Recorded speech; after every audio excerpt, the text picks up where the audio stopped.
오늘 하나님의 말씀은 베드로후서 3장 8절에서 13절까지 오늘 성경 말씀을 읽겠습니다. 신약 성경 베드로후서 3장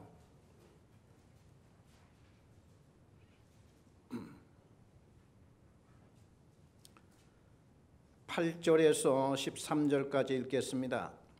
사랑하는 자들아, 주께는 하루가 천년 같고 천년이 하루 같다는 이 한 가지를 잊지 말라. 주의 약속은 어떤 이들이 더디다고 생각하는 것 같이 더딘 것이 아니라 오직 주께서는 너희를 대하여 오래 참으사 아무도 멸망하지 아니하고 다 회개하기에 이르기를 원하시느니라. 그러나 주의 날이 도둑같이 오리니 그날에는 하늘이 큰 소리로 떠나가고 물질이 뜨거운 불에 풀어지고 땅과 그 중에 있는 모든 일이 드러나리로다. 이 모든 것이 이렇게 풀어지리니 너희가 어떠한 사람이 되어야 마땅하냐. 거룩한 행실과 경건함으로 하나님의 날이 임하기를 바라보고 간절히 사모하라.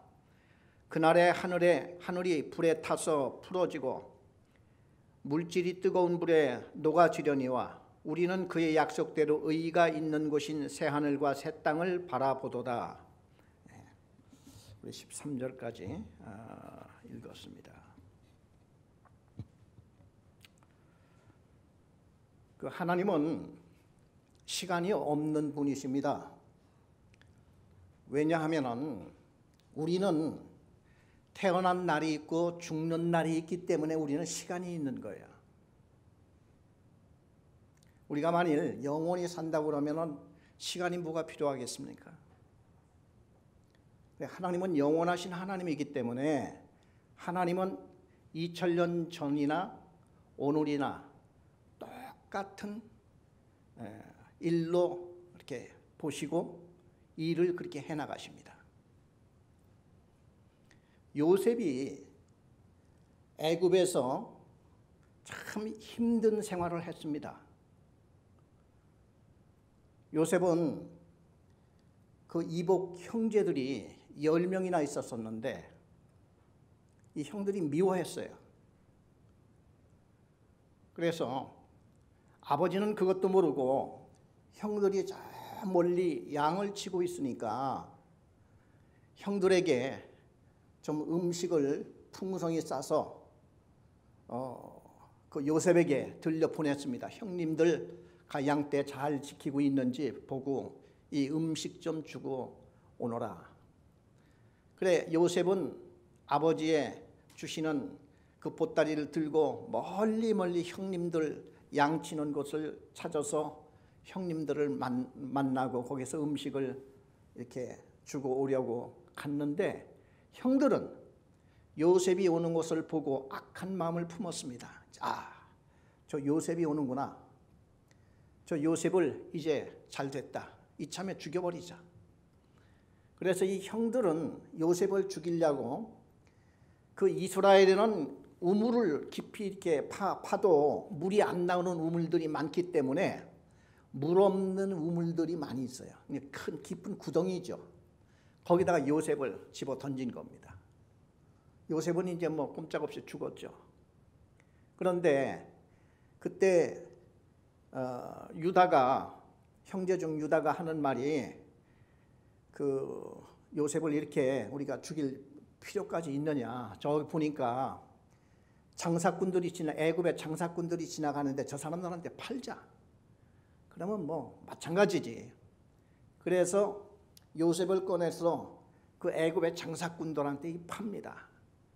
그래 요셉은 얼마나 끔찍하고 불행한 겁니까? 그리고 이 형제들은 아버지한테 가서 요셉의 옷에다가 그 양을 한 마리 잡아서 양 피를 묻혀가지고 이 옷을 막 찢은 다음에 아버지 오다가 이 옷을 발견했는데 요셉의 옷 아닙니까? 하고 아버지를 속였어요. 능청스럽게 가서 연극을 한 겁니다. 야곱이 얼마나 기가 막혔겠습니까?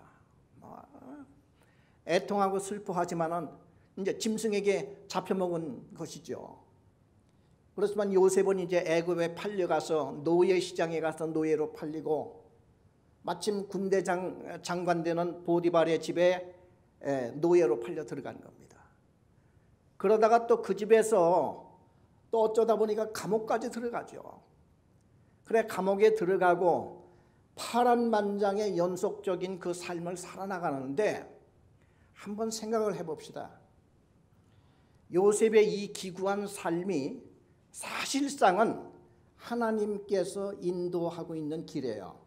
결론을 보면은 하나님께서 요셉을 애굽에 미리 보내서 거기에서 이스라엘 백성을 형성하죠. 나중에는 야곱의, 그러니까 요셉의 아버지와 그 형제들을 요셉이 다 초청하게 만들지 않습니까? 그래서 이스라엘 백성들이 그 야곱의 70명의 가족들이 요셉 때문에 애굽으로 들어가서 거기에서 400년 동안 사는 동안에 이스라엘이라고 하는 큰 민족을 이루게 돼요. 그리고 하나님이 모세를 세워서 이스라엘 백성들을 다시 이끌고 가나안 땅으로 들어가는 이러한 과정은 하나님의 큰 경영 속에, 큰 틀 속에 있는데 요셉이 하나하나 발걸음 한 걸음 한 걸음 간 것이 하나님의 경영 속에 있었단 말이죠. 우리는 가끔 그런 생각을 합니다.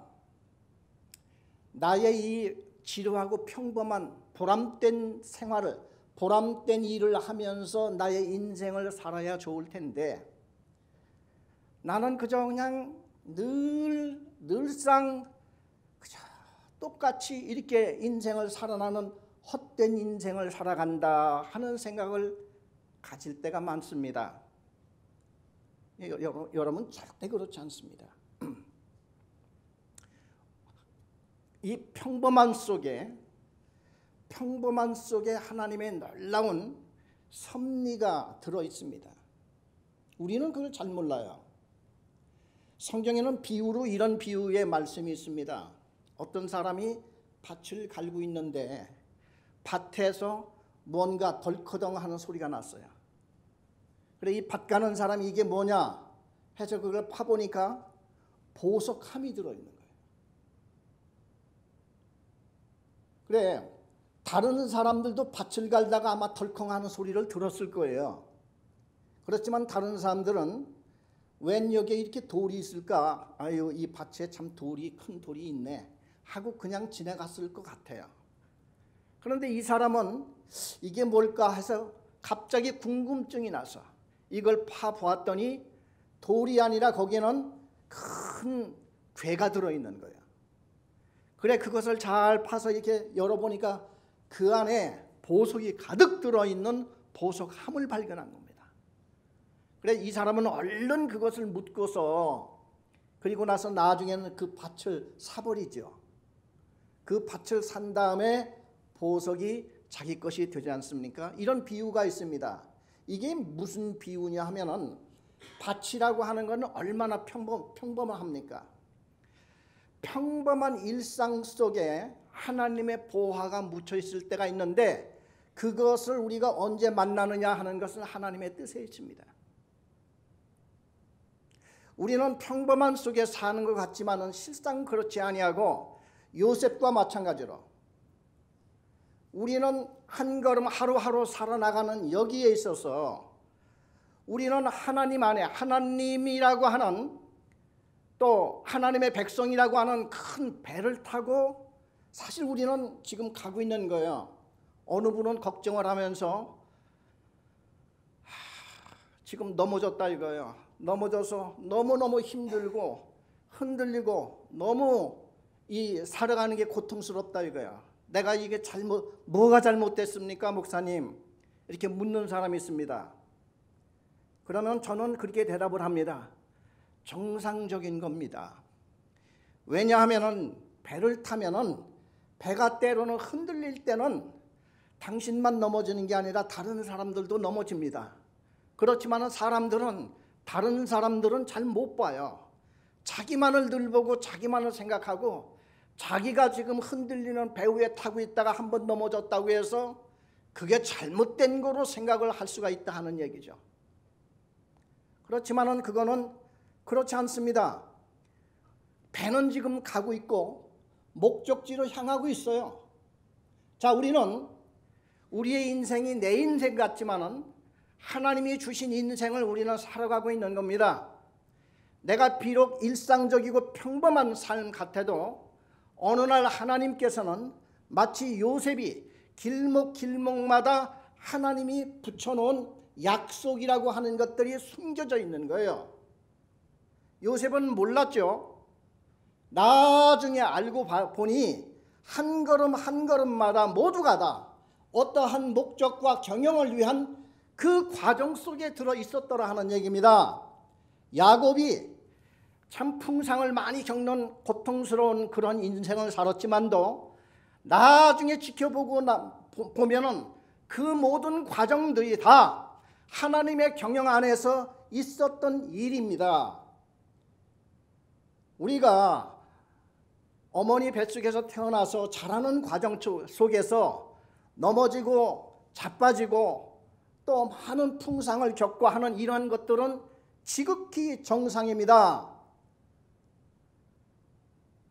부모님들은 항상 우리 아기를 주시하고 건강하고 행복하고 잘 되기를 바라는 마음과 같이 하나님은 그렇게 우리를 원하시는 것입니다.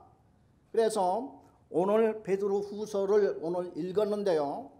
지난주일날 베드로 후서를 한 번 더 읽었지만 지난주일날 말씀드린 것이 베드로는 예수님의 제자였고 베드로는 두 개의 편지를 썼습니다.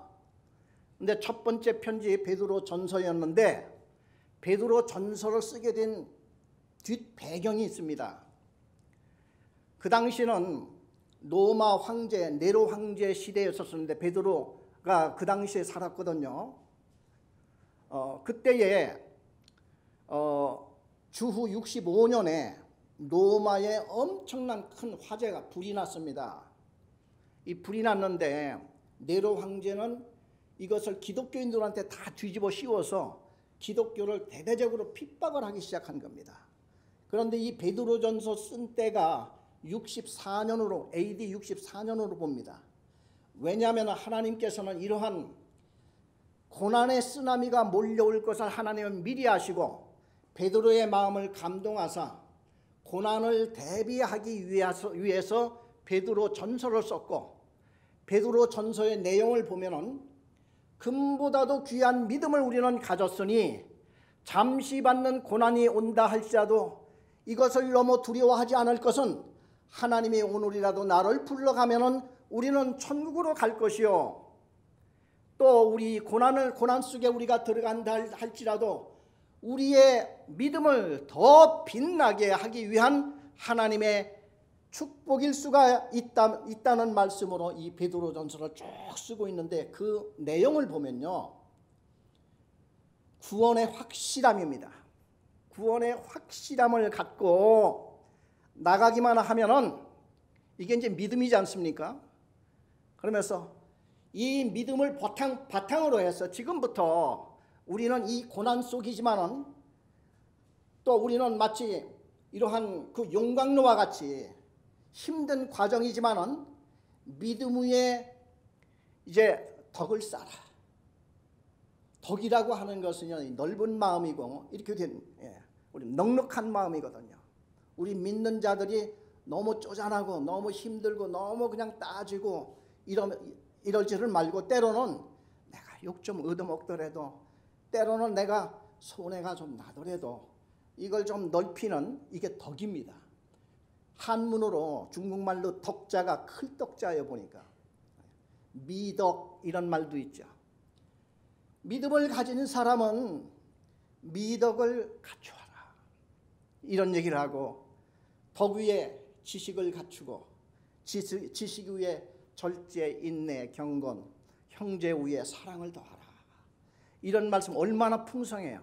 이게 고난 속에 앞으로 다가갈 우리 하나님의 백성들이 갖춰야 할 모습이라는 거예요. 그런데 이 고난이 점점 길어지기 시작한 겁니다. 우리 기독교 역사를 보면요. 네로 황제 때로부터 교회의 대대적인 핍박이 시작되면서 300년이 가요. 300년. 그 후에 일어나는 그 로마 황제의 대대로 그냥 그 핍박하는 황제들이 계속 일어나는 겁니다. 그래서 나중에 콘스탄틴 황제라고 하는 사람이 그 사람이 황제로 등장하면서 그 사람이 기독교인이 되는 거예요. 그러면서 완전히 이제 로마가 기독교 나라가 되기 시작한 겁니다. 이런 역사가 있는데 그런 과정 속에서 고난이 길어지다 보니까 성도들이 힘들어지는 거예요. 내가 뭔가 이게 잘못돼서 이런 고난이 오나? 지금 하나님의 넓은 뜻은 이건 잘 생각하지 못하고 혹시 내가 하나님 앞에 벌 받는 건가? 내가 지금 매를 맞노라고 이러는 건가? 이런 자꾸 이런 불길한 생각이 들고 이런단 말이죠. 이럴 때 누군가가 살짝 와가지고 좀 이런 길도 있어, 이런 길로 한번 가봐. 그러면은 믿음이 연약한 사람은 흔들리고 넘어진다 이겁니다. 그래서 베드로가 하는 얘기가 믿음을 가진 자는 이제부터 옛날 우리 선지자들이 했던 그 말씀과 예수님이 하신 그 말씀을 생각하고 기억하며 살자 하면서 고난을 대비하기 위해서는 가장 좋고 가장 큰 비결은 말씀을 붙들고 의지하면서 거기에서 우리가 길을 찾고 거기에서 우리가 나아갈 방향을 찾아야지, 인간적이고 솔깃하고 달콤한 얘기를 듣기 시작하면은 이건 또 우리에게 걷잡을 수 없는 잘못된 길로 들어간다 하는 말씀이 베드로 후서의 내용입니다. 우리 다 같이 베드로 후서 3장 지금 8절을 읽었는데 1절부터 한번 보요. 3장 1절. 베드로 후서 3장 1절에 보니까 사랑하는 자들아 내가 이제 이 둘째 편지를 너에게 쓰노니 이 두 편지로 너희의 진실한 마음을 일깨워 생각나게 하여 자, 베드로는 자기가 무슨 대단한 진리의 말씀을 전한다는 생각을 안 하고 과거에 있었던 그 말씀, 주님에게 들었던 그 말씀을 일깨워 주는데 최선을 다한다 이겁니다. 우리 성령을 보내시죠. 오순절에 예수님이 약속하셨던 성령이 다 오셨습니다. 성령이 오시고 그 성령님은 오늘 믿는 자들 마음속에 다 와 계세요.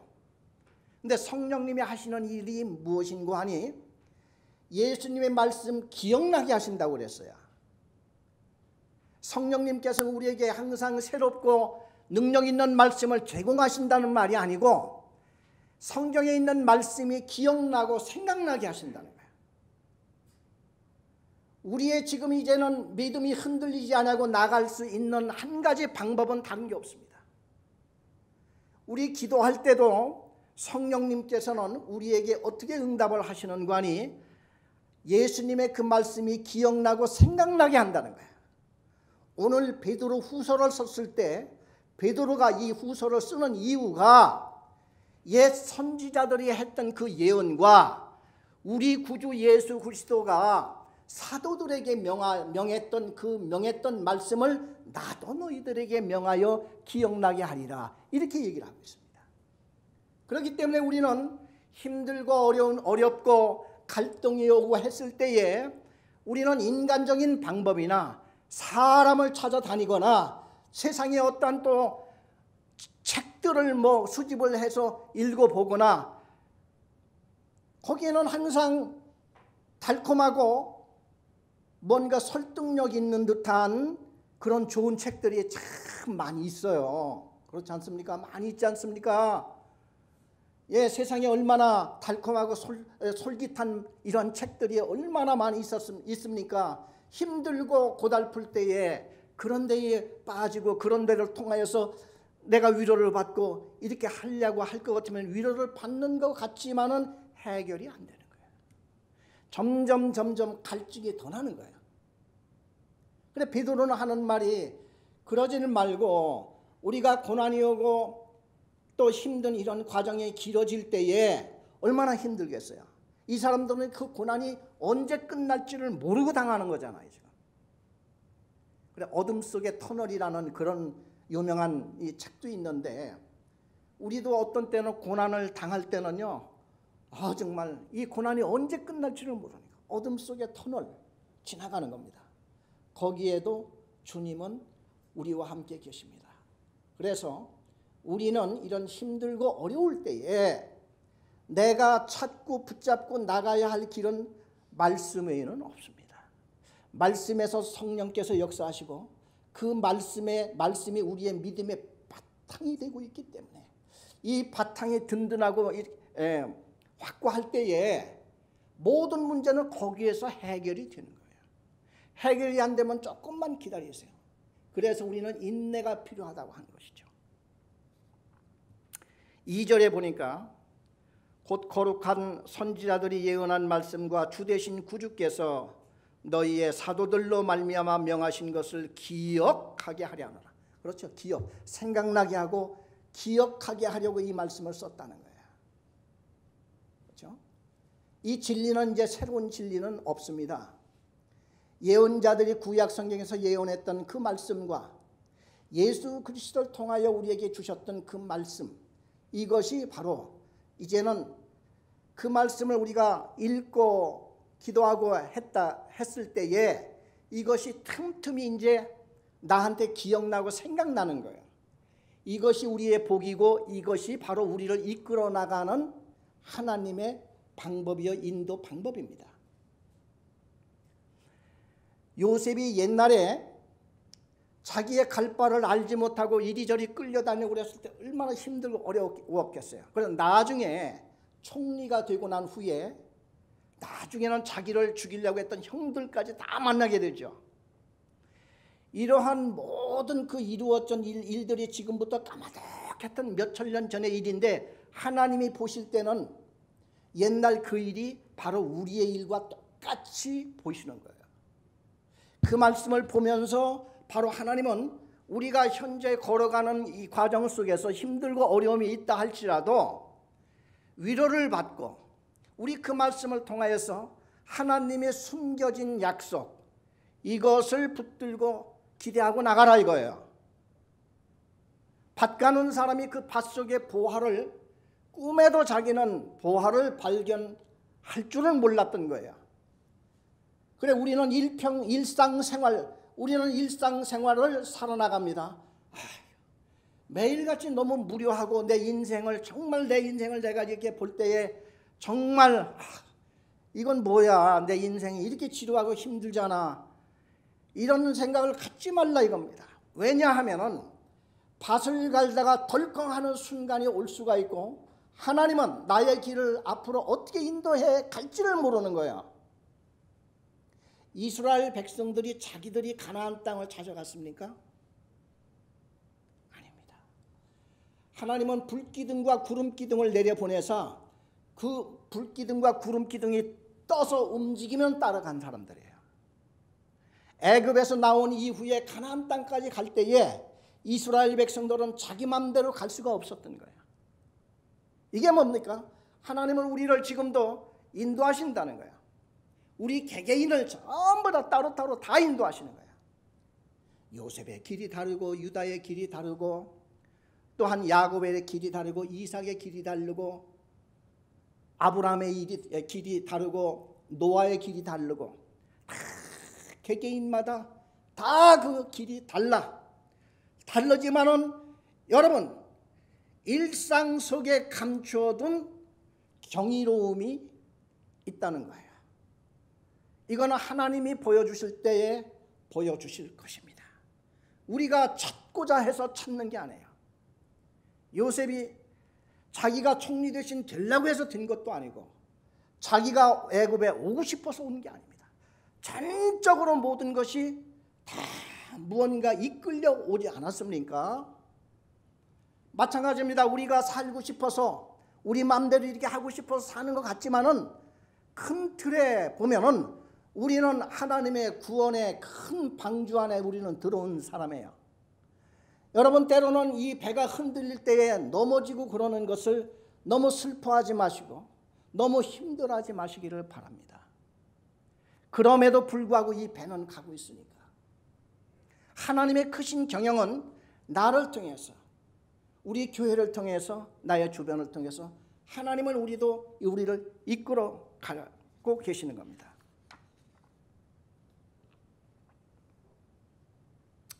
제가 청년 때에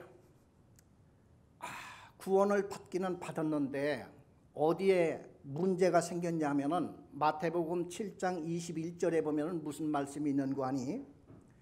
주여 주여 하는 자마다 다 천국에 들어갈 것이 아니요 하늘에 계신 아버지의 뜻대로 행하는 자라야 들어갈 수 있느니라. 이런 말이 나와요. 그러면 나는 지금까지 주여 주여 지금까지 얼마나 많이 했는데 주여 주여 하는 자마다 천국에 다 들어갈 것이 아니고 하늘에 계신 아버지의 뜻대로 행하는 자라에 들어간다는 거야. 야, 여기에 딱 걸려가지고 빠져나올 수가 없네. 내가 아무리 봐도, 나를 살펴봐도 아버지의 뜻대로 내가 행하지를 못하고 있어. 내가 아버지의 뜻대로 살려면 거룩한 삶을 살아야 되는데 거룩한 삶을 도무지 내가 감당할 길이 없어. 내가 못 살아. 그래서 낙심하고 실망하고 늘 그러면서 몇 년을 보냈는데 그때의 그 세월이 얼마나 힘들고 괴로웠던 시절인지 모릅니다. 어느 날 한 사람을 통해서 나에게 답을 다시 보여주었어요. 요한복음 6장 40절에 나오는 말씀입니다. 내 아버지의 뜻은 아들을 보고 믿는 자마다 영생을 얻는 이것이니. 야, 지금까지 나는 내 아버지의 뜻은 내가 아버지의 그 거룩한 삶을 살아나가는 그것이 아버지의 뜻인 줄 알았어요. 그런데 오늘 이 말씀을 보니까 아버지의 뜻은 예수를 믿고 영생 얻는 것이 아버지의 뜻이래. 그 말이 옳은 게 왜 그런고 하니요, 하나님께서는 우리 행위는 일단 구원받고 난 사람들 이후에 해야 할 말씀입니다. 구원받지도 못한 사람이 아무리 거룩한 삶을 산들 뭐 하겠어요? 그렇지 않습니까? 여러분, 우리 교회에 왜 나와요? 구원받기 위해서 나옵니다. 교회 나와서 구원받지 못한다고 하면은 여러분 아무리 모범되게 잘 살고 여러분이 아무리 훌륭하게 정말 좋은 이런 삶을 살았다 할지라도 헛일이에요, 헛일. 왜냐하면 구원을 받지 못하면 하나님의 백성이 됩니까? 그건 끔찍한 일입니다. 그래서 우리가 교회에 나오는 가장 첫 번째의 목적이 구원을 받기 위해서 나오고, 그 구원을 받게 하기 위해서 하나님께서는 예수 그리스도를 이 세상에 보내사 십자가에 못 박혀 죽게 했습니다. 왜냐하면 우리의 죄값을 우리 스스로가 처리할 길이 없어. 우리는 아담으로부터 흘러내려오는 그 마음속에 우리는 그러기 때문에 죄인으로 아예 태어난 거예요. 이러한 죄를 내가 무슨 힘으로, 무슨 지혜로, 무슨 능력으로 내 죄사함을 받습니까? 하나님은 그걸 아시고 예수 그리스도를 세상에 보내사 그분을 십자가에 못 박혀 죽게 하시고 난 다음에, 이 예수가 십자가에 못 박혀 죽게 된 것은 너를 위해서 이렇게 한 것이니, 너는 그 예수 그리스도를 믿기만 하면 너는 영생을 함을 얻고 너는 하나님의 백성이 되고 너는 바로 오늘로 천국 백성이 되는 거야. 이 말씀이 신약 성경 전체의 메인 스토리입니다. 중요 내용이에요. 핵심 내용입니다. 그리고 난 다음에 하나님의 백성이 되었으니까 이 땅에 사는 동안 나는 이제부터는 하나님과 더불어 살아가는 거예요. 물론 구원받은 백성들도 문제가 많이 있죠. 지난번에 베드로에 대한 얘기를 했죠.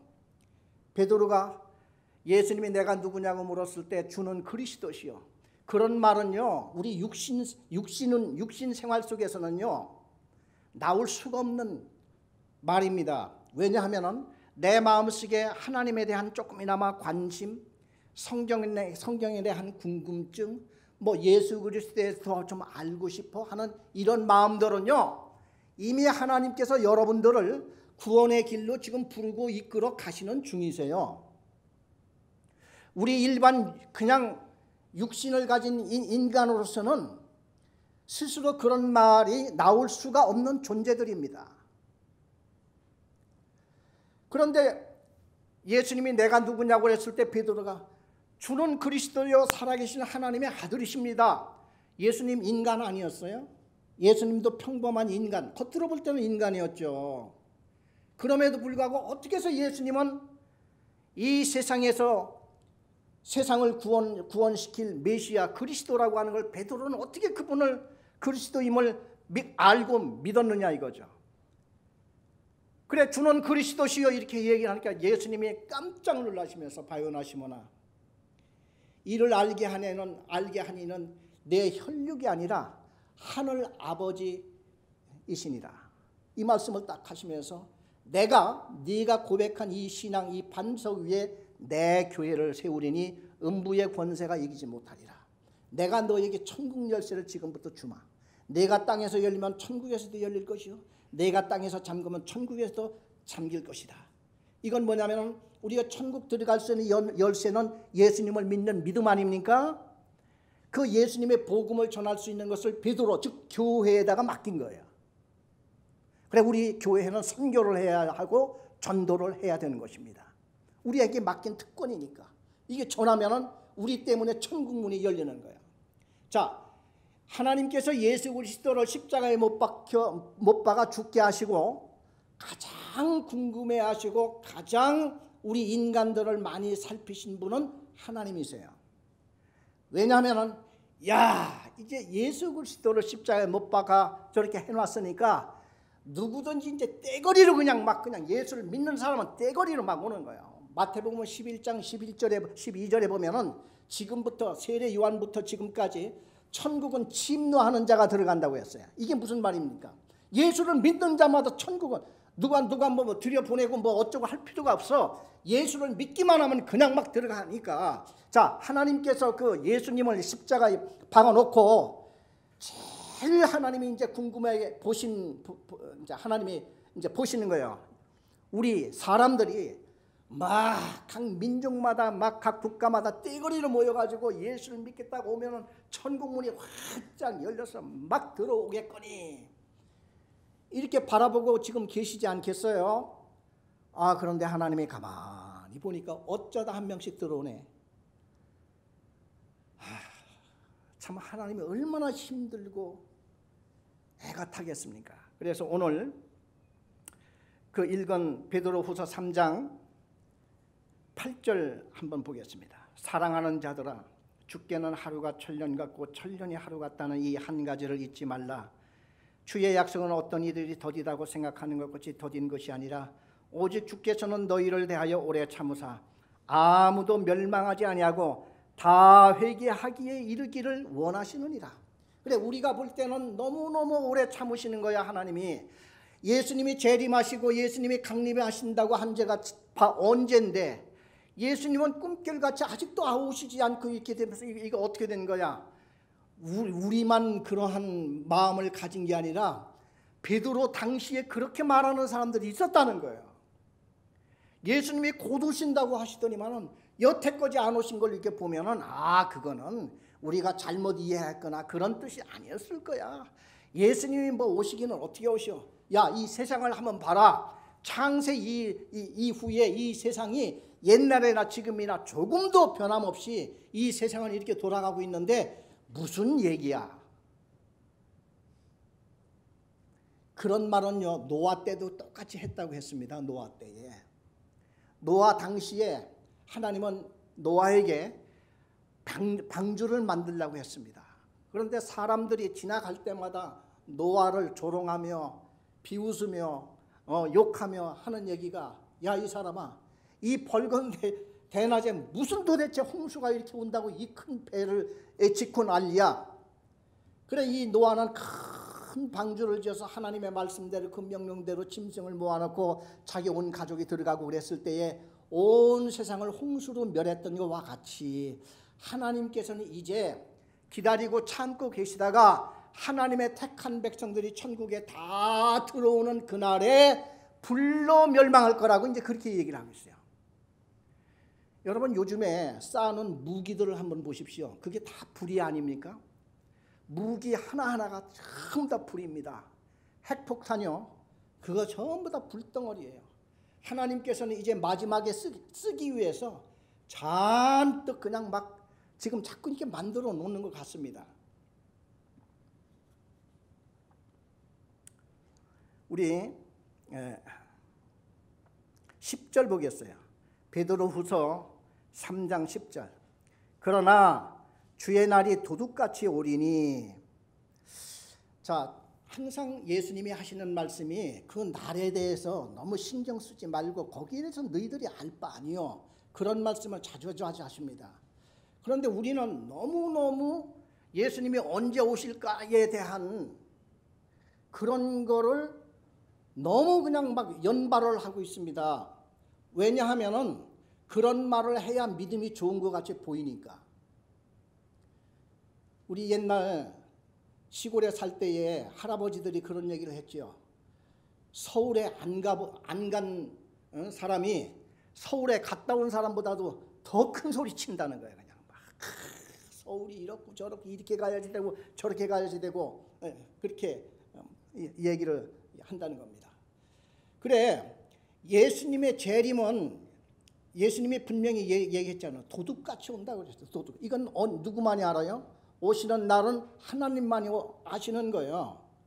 대신 베드로가 지금 하는 말이, 하나님께서 하시는 말씀이 거기에 신경 쓸 게 아니라 준비하고 있어라. 준비.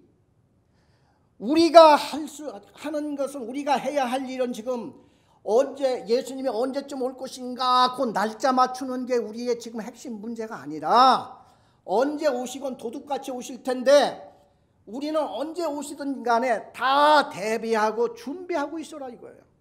어떻게 준비하느냐? 11절에 보니까, 자 10절부터 더 읽어갑니다. 그러나 주의 날이 도둑같이 오리니 그날에는 하늘이 큰 소리로 떠나가고 물질이 뜨거운 불에 풀어지고 땅과 그 중에 있는 모든 일이 드러나리로다. 이 모든 것이 이렇게 풀어지리니 너희가 어떠한 사람이 되어야 마땅하냐? 거룩한 행실과 경건함으로. 자, 우리의 준비는요, 딴 게 없어요. 이제 우리 예수 믿잖아요. 우리는 다 예수 믿는 자들이니까 믿는 자들이 준비해야 되는 것은 거룩함과 경건입니다. 참 우리가 예수를 믿고 변한다고 하는 게 너무 힘들죠? 힘들 거 없어요. 왜 여러분이 힘들다고 생각하는고 하니, 말씀이 너무 멀리 떨어져 있기 때문에 그래요. 여러분, 주님과 가까워 가는 방법이 뭔지 아십니까?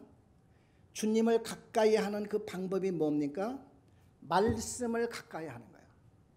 그러면 이 말씀을 그 옛날에 우리 시골에 어느 집사는 말씀 사모한다고 해도 맨날 이걸 배구 자는 분이 이제 계셨는데, 그런다고 해서 이게 말씀이 가까워지는 겁니까?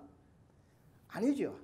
이 말씀을 경건된 마음으로 한 장을 읽더라도 하나님께서 이 말씀을 통해서 오늘 이 아침에도, 오늘 이 저녁에도 나한테 무슨 말씀을 하실까 하는 심정으로 말씀을 한 장을 읽더라도 쭉 읽어나가는 거예요.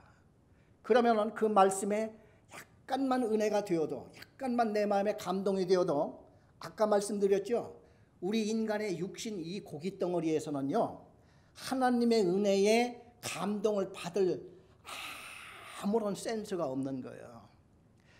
하나님의 말씀을 볼 때에 거기서 조금이나마 감동이 되고 그 말씀에 뭔가 내 심령을 울리고 있다고 그러면 이건 성령께서 하시는 일이고 하나님께서 하시는 일이라니까요. 예수님께서는 영의 양식을 먹으라고 그랬어요. 이게 영의 양식이에요. 이것을 부지런히 먹고 부지런히 끊임없이 매일같이 이 말씀을 가까이 살고 하면은 경건이 거기로부터 오는 거고 거룩함이 거기로부터 오는 거예요. 다윗이 왜 사랑을 받았는고 하니, 다윗은 흠이 많았던 왕입니다.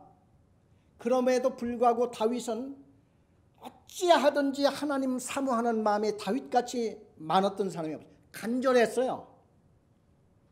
그게 어디에서 나타나는 거 아니? 자기가 왕궁을 져놓고 야, 하나님의 법궤는 어디가 있는지 지금 하나님의 법궤를 잃어버리고, 그 하나님의 법궤가 얼마나 귀중하고 하나님이 임재하신 곳이라고 했지 않습니까? 그런데 전쟁을 많이 치르고 이러다 보니까 또 다윗은 그동안에 사울 왕한테 쫓겨다니느라고 광야를 뭐 몇십 년 동안 헤매면서 살다 보니까 정신없었지요. 그러다 나중에는 이제 왕궁까지 짓고 자기가 왕이 된 다음에 생각이 나는 거예요. 아이고, 우리 하나님이 임재하시는 그 법궤는 어디가 있을까? 군사들을 풀어서 법궤를 찾아내죠. 그래, 그거를 또 그때만 해도 또 이 말씀이 없어가지고요, 법궤를 제사장들이 메고 와야 되는데 수레를 하나 새 것으로 만들어가지고 소에다가 끄는 구루마를 만들어서 거기다 법궤를 얹어놓고 그렇게 하고 끌고 옵니다. 하나님께서 용납 안 하시죠. 그러다가 소가 막 뛰는 바람에 이 구루마가 지금 밭 막 이쪽으로 그냥 넘어지기 시작하니까 법궤가 좀 막 그냥 글로 지금 넘어지지 않습니까? 그때 옆에 따랐던 이 청년 하나가 그냥 얼른 법궤를 껴안았다는 거지. 그 자리에 즉사하고 말죠. 거기에 있던 사람들이 얼마나 지금 깜짝 놀랐겠습니까? 그냥 다윗도 덜덜덜 막 떨면서 야, 이거를 도로 그 집에 빨리 갖다 놔라. 그래, 갖다 놓고 집으로 가서 야, 뭐 고민을 한 거죠. 나중에 알고 봤더니 누가 하는 말이 제사장들이 메고 와야 된답니다. 그 얘기를 듣고 다윗이 그냥 회개하는 마음으로 하나님이 정말 저희들 잘못했습니다. 죄송합니다. 하나님, 우리의 죄를 용서해 주시옵소서. 그리고 이제 제사장들을 데리고 가서 그 법궤를 메고지 않습니까? 그래, 나중에는 왕궁까지 가까이 오니까 너무나 기뻐가지고 춤췄죠. 이게 다윗의 하나님을 간절히 사모하는 그 모습이 다윗의 그 행동에 보이는 거예요. 그래, 나중에는 그렇게 법궤를 찾아놓고 또 왕궁을 다 짓고 난 다음에 다윗이 그 생각을 하는 거예요. 아유, 나는 이렇게 으리번쩍 큰 궁궐을 이렇게 참 멋지게 져놓고 여기서 살게 되는데 우리 여호와 하나님을 모신 이 법궤는 그냥 컴컴한 저 속에 지금도 저 장막 속에 지금 저렇게 하고 어둠 속에 있으니 글쎄, 내가 이거 잘하는 건지는 모르겠지만도 하나님의 성전을 좀 지어드리면 어떨까? 그래서 선지자를 불러서 물어보죠. 내가 하나님을 위해서 성전을 좀 지어드리면 어떡할까? 한번 하나님께 물어보세요. 선지자님께서. 그날 밤에 하나님의 선지자한테 나타나죠. 그리고 다윗을 축복을 합니다. 야, 내가 언제 너희들 보고 내 성전 지어달라고 말을 했느냐? 내가 그렇게 하지도 않았음에도 불구하고 다윗이 자청해서 저렇게 하고 있으니 나도 갚아야지. 하나님이 한번 갚으시면요, 우리 인간같이 째째하지 않습니다. 그냥 막 다윗한테 주는데 여하튼 간에요, 저 이스라엘에 가면은 이스라엘의 아버지를 아브라함으로 얘기를 안 하고 다윗으로 얘기를 합니다. 왜? 다윗 왕 때에 이스라엘 나라가 제일 컸습니다. 땅이 왜? 하나님을 그렇게 잘 믿고 하니까 하나님이 영역까지 넓혀줘가지고 그 주변에는 모든 소국을 다 압제하고 조공을 다 받고 다윗 때에 그렇게 아주 셌었어요. 그리고 하나님께서 하시는 말씀이 다윗의 아들들 중에 끊임없이 왕이 날 거라고 그렇게 얘기를 했습니다. 다윗의 집안에 왕이 끊이지 않는다고 하는 거예요. 그러다가 나중에 예수 그리스도가 누구의 후손으로 오십니까? 다윗의 자손으로 오지 않습니까? 그래서 신약 성경에 보면 예수님을 그냥 부르지 않아요. 다윗의 자손 예수야 하고 부릅니다. 왜냐하면 사람들이요, 바벨론 포로에 갔을 때에 왕이 끊어졌었어요. 원래. 그래서 유택 나라에는 왕이 없었습니다. 예수님 때에도 헤롯 왕 같은 사람은 가짜 저 이방 사람이 왕이 된 거예요. 그래, 진짜 다윗의 후손으로 왕이 딱 이어받은 사람이 예수님이었습니다. 오늘날 그 예수님은 지금도 살아계셔서 모든 교회의 교인들을 다 지금도 이끌어 가시는 왕 아니십니까? 옛날 9.11 사태 났을 때에 부시 대통령이 눈물을 흘리면서 국회의사당에 나와가지고 백성들한테 연설할 때에 나는 새벽마다 예수님한테 나도 무릎 꿇고 큐티를 합니다. 그러면서 시편 23편을 읽고 들어갔어요. 미국 대통령도 예수님이 자기의 왕이래. 만왕의 왕이세요. 예수님은. 이게 다윗의 후손으로 온 것입니다. 이렇게 하나님께서는 그 중심을 보세요. 그래, 여러분이 거룩하고 경건 다 못 따라가도 좋아요. 마음으로 사모하고 하나님을 사랑하고 마음으로 따라가려고 하면은 그 마음을 보시고, 여러분이 비록 잘못하고 흠이 있고 넘어지고 엎어지고 좀 때로는 죄를 짓고 그런다 할지라도 항상 사랑으로 하나님께서는 이끌어 가실 줄 믿습니다. 이게 우리가 예수님이 오실 때까지 우리가 해야 할 일이고 대비해야 할 것이지, 예수님이 언제 오실까 너무 신경 쓰지 말라 이거예요. 예수님이 오시는 것도 중요하지만 내가 죽는 것도 중요해요. 예수님이 오시는 거나 내가 죽는 거나 그게 아니겠어요? 내가 죽기 전에 잘 준비해서 하나님의 백성으로 하나님의 사랑을 받고 칭찬을 받는 그 대비를 하는 것이 중요하죠. 오늘 말씀이 그 말씀입니다. 베드로가 고난이 많이 오는 이러한 백성들에게 편지 쓰기를, 이제 우리는 잠시 동안이나마 이런 고난을 받지만은, 그러나 이런 고난을 받기 위해서는 예수님이 언제 오실까? 예수님은 도둑같이 오신다고 했는데, 이단들이 속삭이는 잘못된 신앙, 이거를 배격하고 예수님이 전해주셨던 사도들로 통해서 명하였던 그 말씀을 잘 우리는 기억하면서 거룩함과 경건함 속으로 살아갈 때에 우리는 충분히 주님과 더불어 이 세상을 고난을 대비하며 내가 죽는 그날까지 잘 준비해서 가는 성도들이 될 것임을 베드로 후서에서 약속하고 있습니다. 기도하겠습니다.